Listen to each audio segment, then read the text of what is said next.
Magluluto po tayo today ng beef with mushroom and corn.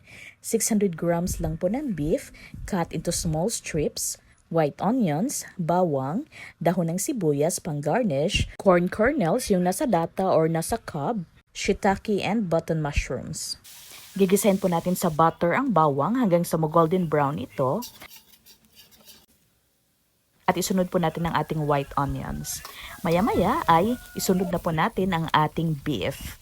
At ipapasimmer po natin ito ng 20 minutes hanggang sa lumabas ang sariling katas nito.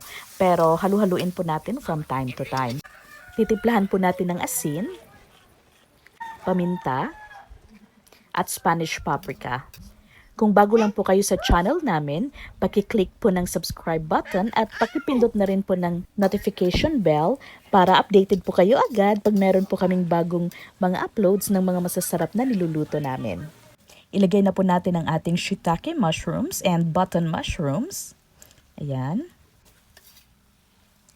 At sasabawan po natin ng 1 cup na tubig, pero dadagdagan po natin yan mamaya para hindi po maiga ang ating niluluto.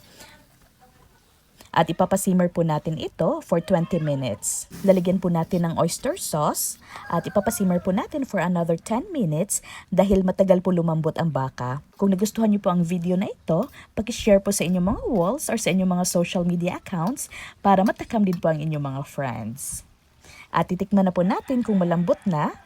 Ayan, at malambot na po. Ilalagay na po natin ang ating corn kernels. Yan.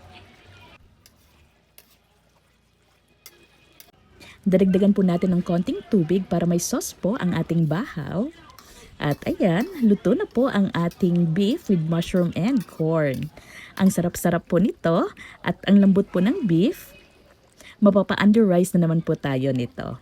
O siya, kain na po tayo, mga unata.